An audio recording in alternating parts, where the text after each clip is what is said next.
Assalamualaikum warahmatullahi wabarakatuh. Selamat datang di podcast Kelompok 5. Bersama saya, Muhammad Zidan Prasetyawan, selaku host yang akan mendampingi podcast pada hari ini. Oke, dalam episode podcast kali ini, saya akan berbicara mengenai feminisme dan disorientasi seksual dalam perspektif Islam, tentunya ditemani oleh beberapa narasumber, yaitu ada Dwi Chandra Ningtyas, Nuri Rahayu, Setia Ningtyas Uli Na'mah, Sherly Aurika Deva Buandini. Sejak lama, terhitung ada begitu banyak upaya yang dilakukan untuk mempertahankan hak-hak bagi perempuan. Dan semakin ke sini, makin banyak pula bermunculan praktikan yang bangga mengakui bahwasanya ia memiliki penyimpangan seksual seperti LGBTQ, di mana perilaku seperti itu memang sudah ada sejak zaman Nabi Lut. Lalu, bagaimana hal-hal tersebut menurut pandangan Islam? Tanpa berlama-lama lagi, langsung saja kita masuk ke pembahasan.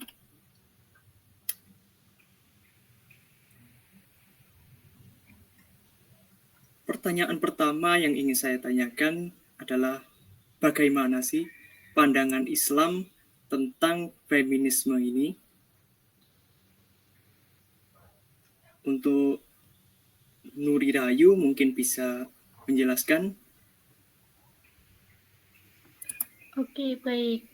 Pandangan Islam tentang feminisme sendiri itu, feminisme itu kan sebuah paham yang memperjuangkan kebebasan bagi perempuan untuk tidak dieksploitasi, tidak dimarginalisasi, dan tidak dijadikan objek kekerasan oleh laki-laki. Paham ini berkembang di dunia barat dan juga dunia muslim. Nah, pada dasarnya, apa yang diperjuangkan oleh feminisme ini memiliki persamaan dan prinsip-prinsip dengan apa yang diperjuangkan oleh Islam. Di dalam Islam itu sendiri, feminisme dipandang sebagai upaya untuk melakukan penyetaraan dan perlakuan yang adil terhadap kaum perempuan sebagai makhluk Allah Subhanahu wa taala.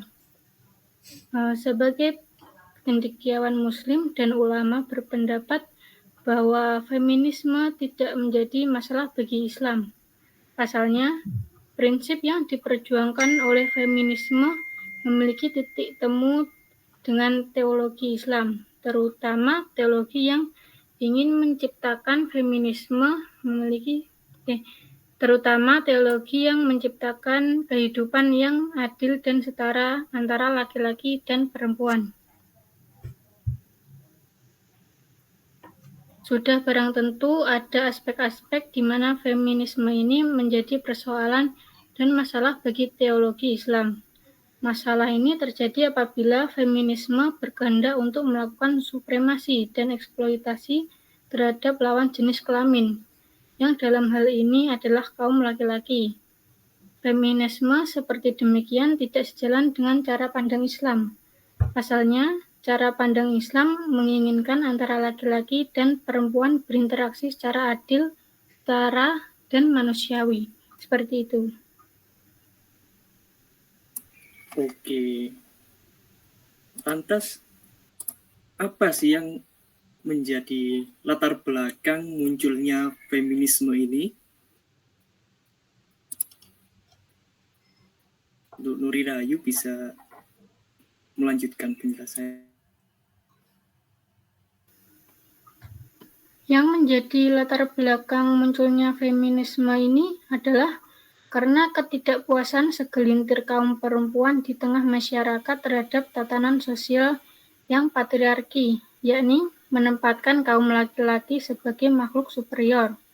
Sementara mereka menganggap bahwa perempuan selalu menjadi makhluk kelas 2, sehingga dengan begitu berbagai penindasan, kezaliman, dan kesewenang-wenangan pun menimpa perempuan. Dengan demikian, lahirlah gerakan feminis sebagai reaksi atas kondisi tersebut.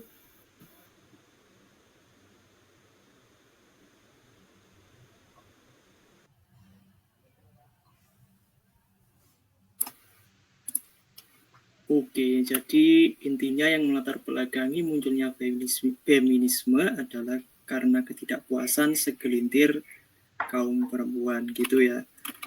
Oke, Iya, selanjutnya. betul. Oke. Selanjutnya, pertanyaan selanjutnya yaitu apa yang sebenarnya menjadi agenda para feminis sehingga idenya menjadi mendunia. Mungkin dari Setia bisa menyampaikan pendapatnya.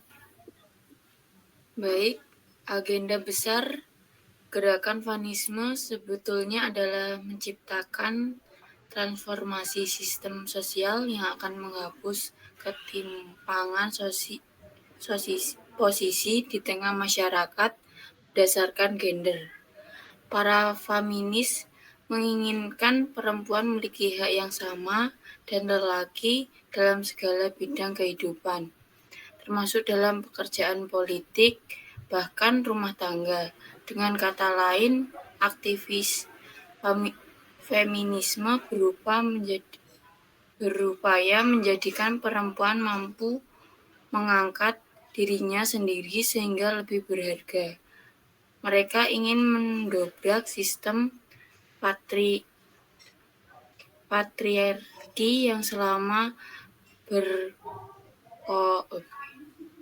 bercokol dan menjadi penyebab perempuan termarginalkan.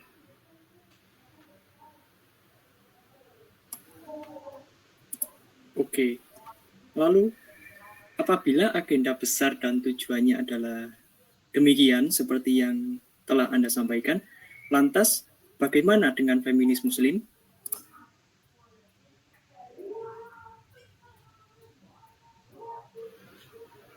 Sebetulnya tidak ada istilah feminis dalam Islam. Ide feminisme sendiri muncul dari Barat, bukan dari Islam. Untuk memahami hal ini dapat digunakan analogi yang mudah. Manusia memiliki tangan, monyet pun memiliki tangan. Jika keduanya sama-sama memiliki tangan, apakah manusia dapat disamakan dengan monyet? Demokrasi mengajarkan musyawarah, Islam juga mengajarkan musyawarah. Lantas, apakah demokrasi dapat disamakan dengan Islam? Feminisme mengajarkan persamaan derajat, Islam juga mengajarkan persamaan derajat. Lantas, apakah feminisme dapat disamakan dengan Islam? Maka ada yang mengatakan feminis Muslim sesungguhnya itu hanya klaim mereka saja. Bahkan pihak yang mengeklaim sebagian feminis Muslim inilah yang justru berupaya merobohkan ajaran Islam dari dalam.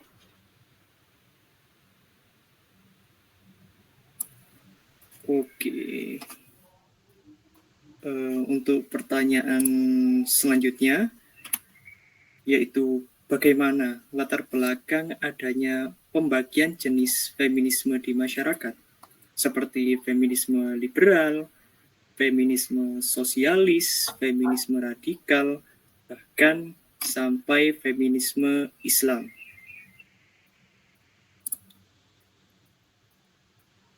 Kepada Shirley Aurika mungkin bisa menjelaskan.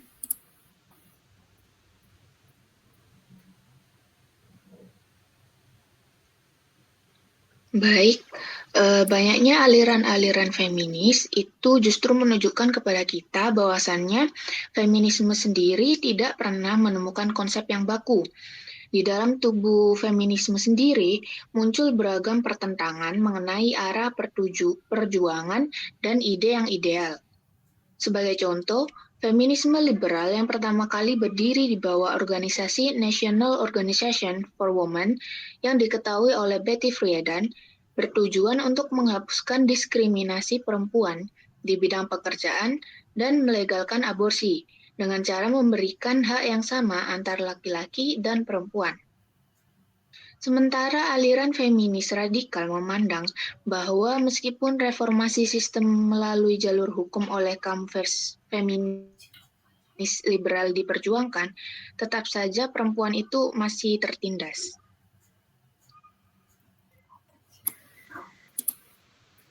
Oke, jika dilihat dari penjelasan Anda tersebut, terlihat adanya perbedaan tentang apa yang diperjuangkan oleh para feminis dari waktu ke waktu. Nah, mengapa hal ini bisa terjadi?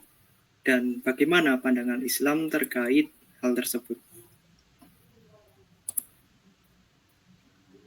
Ya, itu tadi bahwasannya berbeda-bedanya perjuangan kaum feminis dalam setiap masa menunjukkan bahwasannya feminisme merupakan ide yang absurd, tidak pernah menemukan konsep yang baku, dan selalu terbentur pada ketidakpuasan atas ide mereka sendiri. Sesungguhnya hal tersebut menunjukkan kepada kita bahwasannya agenda kesetaraan gender dan emansipasi wanita yang diagungkan oleh feminisme merupakan ide batil dan sangat berbahaya. Perempuan tak membutuhkan kesetaraan gender untuk mendapatkan keadilan dan kesejahteraan, melainkan cukup mereka menjadikan Islam sebagai satu-satunya pengatur dalam segala urusan. Karena Islam telah sedemikian adil untuk menempatkan laki-laki dan perempuan sesuai fitrah penciptaannya. Yang harus dipahami juga bahwasannya kaum feminis telah gagal dalam membaca akar permasalahan yang menyebabkan perempuan itu tertindas. Bukan karena tegaknya sistem patriarki atau dominasi dari kaum laki-laki, melainkan karena diterapkannya sistem kapitalis liberal. Dan hal itulah yang menyebabkan perempuan senantiasa terkubur dalam kubangan ketidakadilan. Tidak hanya perempuan, bahkan kaum laki-laki juga banyak menjadi korban dalam sistem kapitalis liberal. Jadi, baik perempuan maupun laki-laki turut menjadi korban dalam sistem yang rusak tersebut. Mengenai feminisme yang muncul dalam berbagai aliran, bukankah itu merupakan hal yang wajar? Feminisme merupakan gerakan atau gagasan yang besar, apalagi gerakan ini dicetuskan oleh manusia. Dalam Islam yang syariah sudah ditentukan bahwasannya Allah pun faktanya masih banyak alirannya. Tak hanya Sunni dan Syiah, tapi banyak juga ormas-ormas yang punya definisinya sendiri dalam respons syariat. Menurut saya, ini bukan tanda keabsurdan feminisme. Ditambah, dalam setiap waktu, selalu ada saja peristiwa yang menimpa seseorang, baik itu perempuan maupun laki-laki. Hal itu dapat memicu setiap aliran punya fokus sendiri. Dan apakah feminisme dan emansipasi merupakan hal yang sama? Apakah hanya Islam jawaban dari semua persoalan? Saya rasa feminisme tidak 100% bertentangan dengan Islam, dan Islam juga tidak pernah menutup dirinya dengan gagasan atau gerakan lain. Benar bahwasannya Islam adalah jawaban atas segala persoalan kehidupan, karena Islam bukan sekedar agama, melainkan juga ideologi, sistem kehidupan. Islam memiliki aturan yang paripurna, lagi sempurna untuk manusia. Untuk mulia, perempuan tak butuh feminisme, hanya butuh kembali kepada pangkuan Islam secara kafah, sehingga nantinya laki-laki dan perempuan akan memperoleh kemuliaan, meski tak akan mungkin disetarakan secara totalitas secara gender. Sudah fitrahnya bahwasannya laki-laki dan perempuan itu berbeda, namun bukan berarti Islam tidak memuliakan perempuan. Karena secara asasi dalam pandangan Islam, kedudukan laki-laki dan perempuan itu sama, yakni sama-sama sebagai hamba Allah yang wajib taat kepadanya. Oke, terima kasih atas penjelasan yang telah diberikan. Pertanyaan selanjutnya yaitu bagaimana pemahaman narasumber terkait disorientasi seksual. Mungkin dari Setia Ningtyas bisa menyampaikan jawabannya.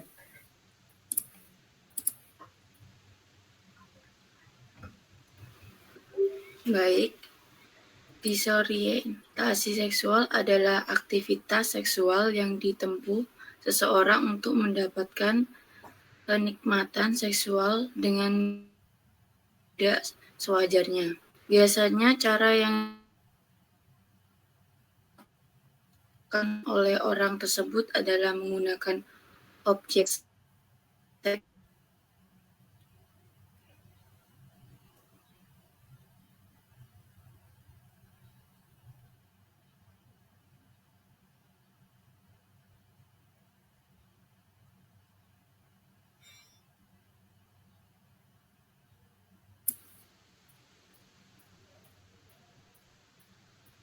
tempat terjadi kejiwaan yang diperoleh dari pengalaman sewaktu kecil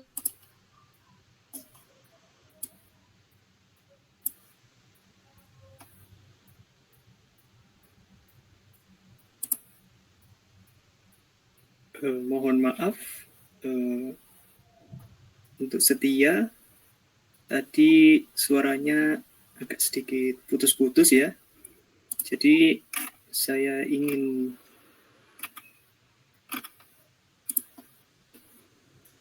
bertanya kepada narasumber lain dengan pertanyaan yang sama. Bagaimana pemahaman narasumber terkait disorientasi seksual ini? Mungkin dari Dwi Chandra bisa menyampaikan pendapatnya. Baik, jadi disorientasi seksual adalah aktivitas seksual yang ditempuh seseorang untuk mendapatkan kenikmatan seksual dengan tidak sewajarnya. Biasanya, cara yang digunakan oleh orang tersebut adalah menggunakan objek seks yang tidak wajar. Kemudian untuk penyebab dari disorientasi seksual ini secara umum itu terpengaruhi oleh beberapa faktor, yaitu faktor bagaimana pengalamannya sewaktu kecil, dari lingkungan pergaulan, maupun dari faktor genetik. Begitu.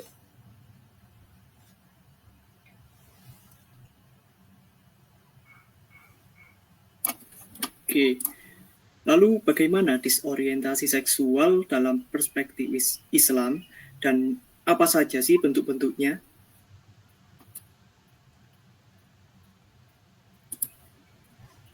Dalam kajian ini banyak istilah yang digunakan untuk memberikan makna tentang disorientasi seksual, seperti istilah homoseksual, LGBT, dan penyimpangan seksual yang semuanya itu mempunyai makna yang sama dengan disorientasi seksual. Selanjutnya akan saya jelaskan lebih lanjut mengenai apa itu homoseksual dan LGBT.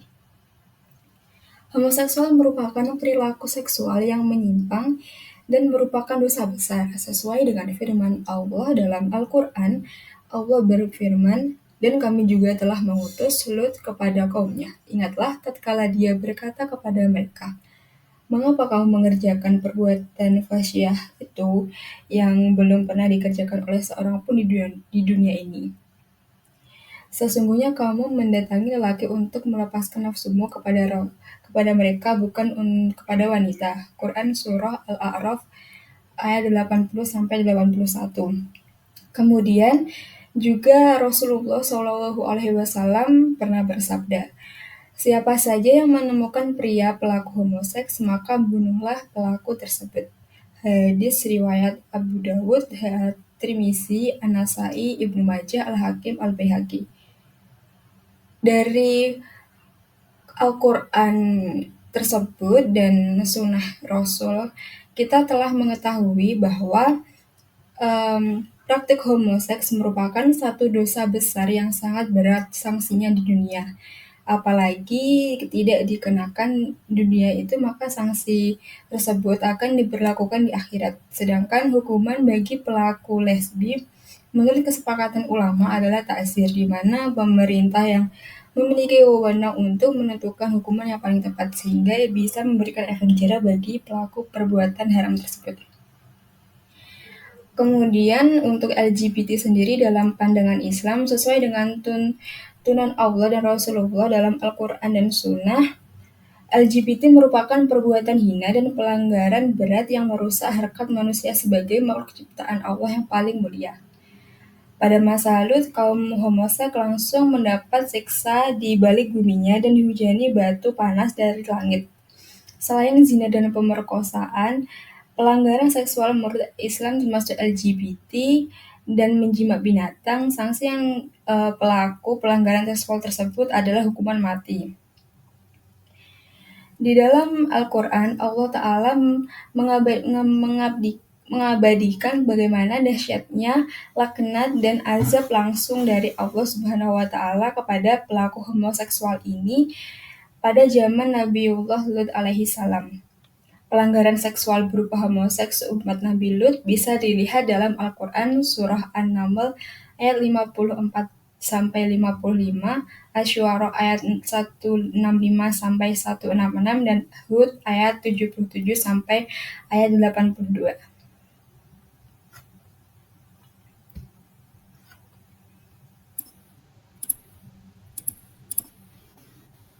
Oke, jadi ternyata banyak sekali istilah yang digunakan untuk memberikan makna tentang disorientasi seksual ini, seperti homoseksual dan juga LGBT.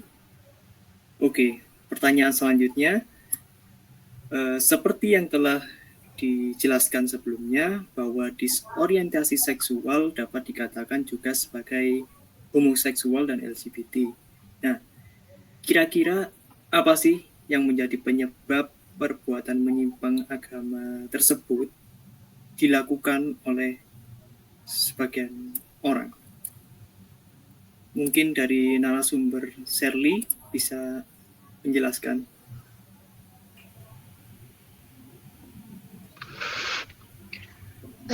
Homoseksual, menurut Siddiq Hasan Abu Nasma, terdapat beberapa faktor penyebab terjadinya homoseksualitas. Yang pertama, faktor biologis. Hal ini terjadi karena sejak lahir seseorang memiliki kelainan pada susunan syaraf otak dan memiliki kelainan genetik atau hormonal, sehingga hal ini berakibat ia memiliki kecenderungan untuk tertarik terhadap orang lain yang sejenis. Untuk yang kedua, yakni faktor psikologis. Hal ini misalnya terjadi akibat pengalaman masa lalu seorang individu yang pernah menjadi korban sodomi di saat ia masih kecil, atau ia pernah juga mencoba-coba untuk melakukan hubungan seks sejenis dengan teman-temannya. Selain itu, faktor psikologis ini bisa berubah kondisi di mana seseorang perempuan atau laki-laki tidak diperlakukan sebagaimana jenis kelaminnya. Hal ini lama-kelamaan akan mempengaruhi kecenderungan orientasi seksualnya di masa yang akan datang. Untuk faktor yang ketiga, yakni faktor lingkungan. Faktor ini muncul sebagai reaksi masyarakat terhadap perilaku homoseksual yang berubah-ubah seiring dengan perkembangan zaman. Misalnya dengan berkembangnya budaya demokrasi yang pada akhirnya akan memberikan kebebasan memilih pasangan dengan cara yang melampaui batas. Gencarnya website yang menampilkan video dan juga gambar-gambar porno, serta belum adanya sanksi tegas terhadap pelaku homoseksual. Yang kedua, LGBT. Ada banyak faktor yang menyebabkan seorang pria menjadi gay atau penyuka sesama jenis. Menurut psikolog Eli Risman Musa, faktor pemicu itu diantaranya ialah ia berada di lingkungan di mana homoseksual dianggap sebagai sesuatu yang biasa atau umum. Dikarenakan tidak ada nilai-nilai moral atau agama yang membekali pengetahuannya, sehingga ia memiliki wawasan yang tidak lurus mengenai hubungan antara pria dan juga perempuan. Seseorang dapat tumbuh menjadi seorang gay karena pengalaman buruk dengan pengasuhan keluarga, seperti memiliki ibu yang dominan sehingga anak tidak memperoleh gambaran seorang tokoh laki-laki, atau sebaliknya.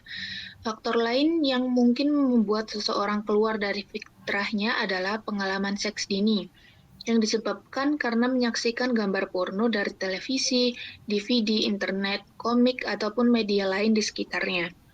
LGBT juga dapat merupakan sebuah penyakit akibat faktor kelainan otak dan genetik, maupun karena adanya faktor psikologi. Mungkin itu.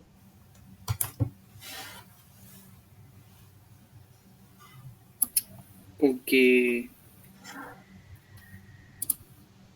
untuk pertanyaan terakhir ini, bagaimana solusi yang perlu kita lakukan untuk menyikapi disorientasi seksual seperti yang telah dijelaskan sebelum-sebelumnya? Mungkin dari Nuri Rahayu bisa menyampaikan apa saja solusi yang bisa kita lakukan. Baik, ada beberapa solusi yang dapat dilakukan berdasarkan faktor penyebab munculnya disorientasi seksual tersebut. Penanganannya dibedakan dari beberapa faktor penyebabnya, antara lain faktor genetik, psikologis, maupun kultural. Dengan memahami faktor-faktor tersebut, maka diharapkan dapat dirumuskan solusi yang tepat untuk seseorang yang mengidap penyakit disorientasi seksual tersebut. Secara umum, solusi untuk penyembuhan penyakit ini terbagi menjadi dua, yaitu solusi internal dan solusi eksternal. Solusi internal misalnya perlu adanya kesadaran dan kemauan untuk sembuh, serta kesungguhan melakukan perubahan. Sedangkan untuk solusi eksternal dapat berupa dukungan keluarga dan orang-orang terdekat, serta membebaskan diri dari lingkungan homoseksual dan LGBT, seperti itu.